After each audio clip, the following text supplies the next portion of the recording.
Je m'appelle Massira Touré. Je suis artiste peintre. Je suis également promotrice de la plateforme Agansi. J'enseigne le dessin et la peinture au conservatoire lorsque je ne suis pas derrière mon écran d'ordinateur pour travailler sur Agansi. Agansi est une plateforme digitale d'exposition, de promotion d'œuvres d'art. Et ce que nous faisons, c'est que nous permettons aux artistes en fait, de montrer leurs travaux, leurs peintures, leurs sculptures à travers Internet. Les professionnels du monde de l'art ainsi que les artistes, ils se trouvent quand même dans un certain cercle restreint qu'on appelle de manière populaire le monde de l'art.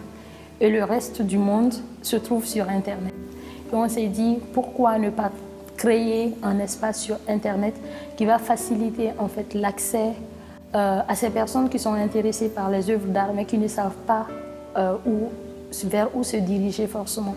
Donc c'est pour cela que nous avons créé la plateforme Agansi pour permettre aux artistes de montrer ce qu'ils font et aussi permettre aux amateurs d'art partout où ils se trouvent d'être en contact avec les créations artistiques et de pouvoir avoir accès à cela rapidement.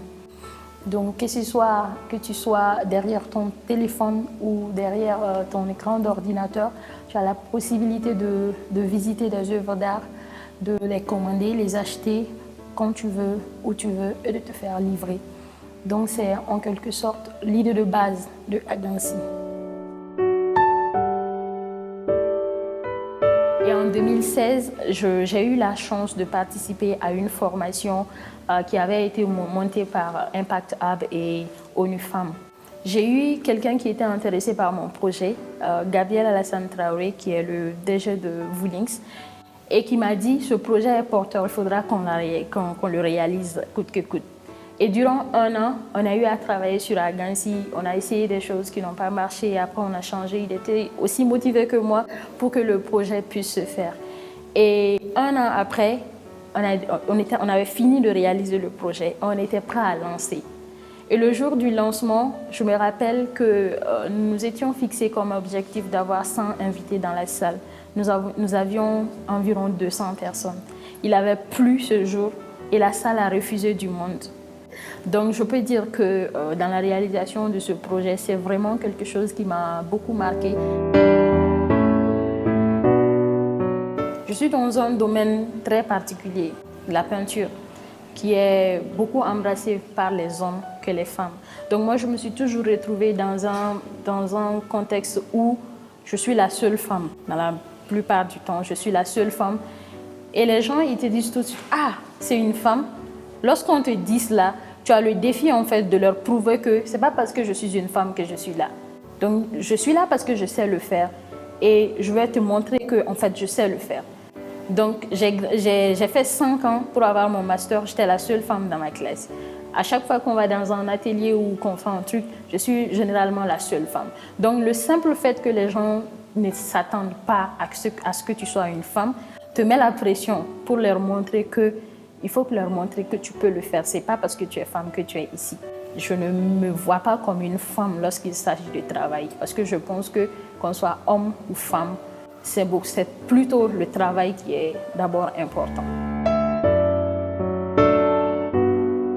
Ce serait ma mère parce que je peux dire que tout ce que j'ai appris, tout ce que je suis aujourd'hui, a un peu inspiré d'elle.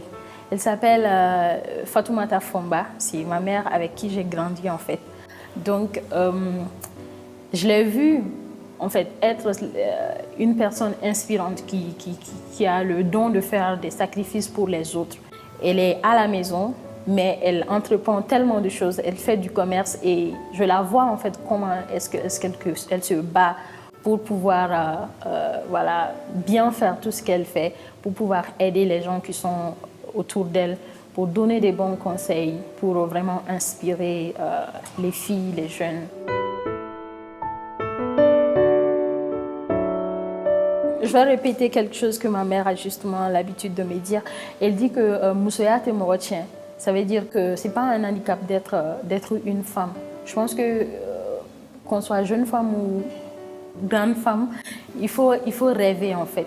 Ellen Johnson Sirleaf le disait d'ailleurs, quand tes rêves ne te font pas peur, c'est qu'ils ne sont pas assez grands. Donc il faut rêver grand, il faut se donner les moyens de réaliser ses rêves. C'est seulement comme ça qu'on pourra laisser de bons souvenirs de nous.